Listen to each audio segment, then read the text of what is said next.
Hello everyone, welcome to this week's edition of Telegraph Herald, More Than the Score, presented by Dubuque Auto Plaza. I'm your host, Steve Ortman. Alongside me this week, Telegraph Herald sports editor, Jim Leitner. How's it going, Jim? Very good. Yourself? Doing pretty well, and we're going to cut right to the chase here this week's episode. It is time for some Dubuque Fighting Saints playoff hockey. First round series well underway.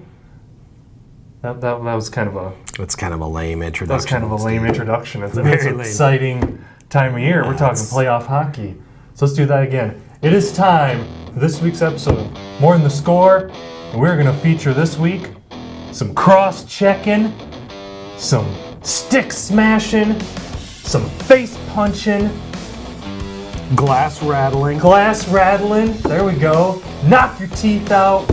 Fighting Saints hockey in the playoffs. Does that sound good? You got the graphics, awesome. Paul? You got what's coming to like Fighting Saints hockey. You'll add in all those effects later, right? You got that? Okay. Boom! Yeah, it's going to be the episode this week.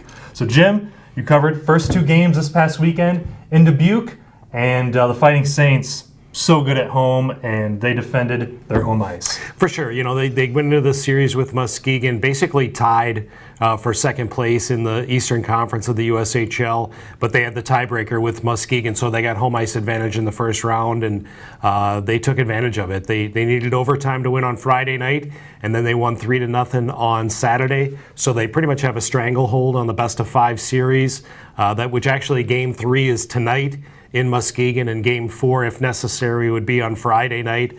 A possible Game 5 would be back here in Dubuque on Monday. But the way the Fighting Saints have been playing, they've really been taking away any kind of offensive flow that Muskegon has been able to muster up so far this series, and they're looking pretty good, like a team that is going to advance.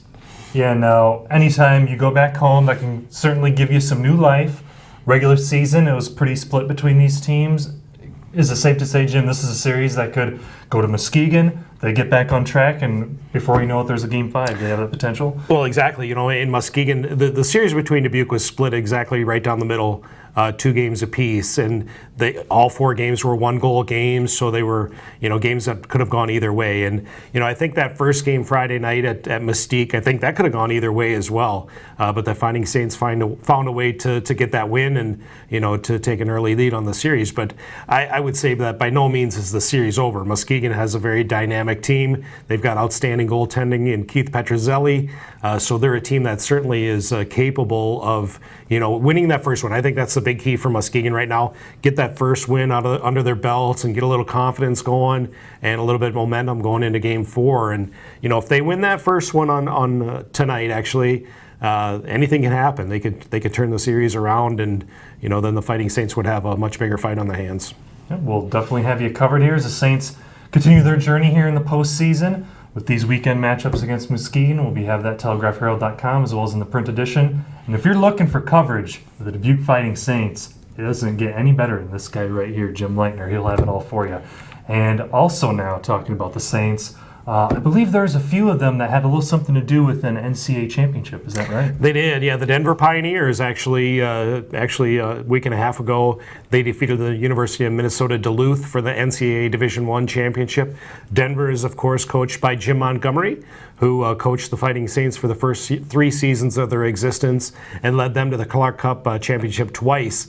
He's the head coach at Denver, and he has 4 former Fighting Saints on his roster, led by Evan Jansen, who played here in Dubuque, who was a member of that 2013 team, as well as Dylan Gambrell. He was also part of that 2013 team. They also have Michael Davies and Blake Hillman. Those are 2 other former Fighting Saints. And they all played big roles in Denver winning the national championship. They all had really good tournaments, so it's kind of fun to watch former Fighting Saints having that kind of success on a national level. Yep, just kind of a reminder you're seeing some good talent here in Dubuque on the Fighting Saints. For sure. Each year it seems like the Fighting Saints are moving, 10 to 15 guys onto NCAA Division I programs. They're moving guys onto the NHL. Not nearly as many as they do to college, but they are moving guys onto the NHL. So it's a great opportunity to see guys that you're going to be watching on television a couple years from down the road. And the USHL slogan is "Who's next?" And in the USHL, that's kind of their buzzword. And there are a lot of players from Dubuque who are going to be next. They're going to be the next wave of NCAA players and NHL players as well.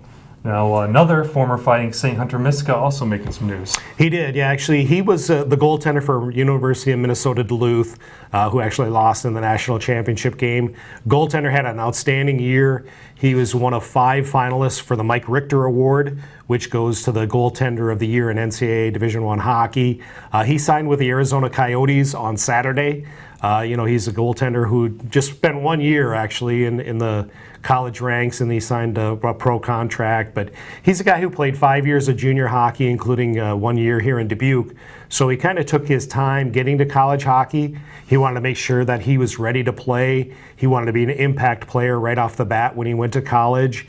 And he certainly did that, led his team to the national championship game. And, now he's going to play for the Arizona Coyotes.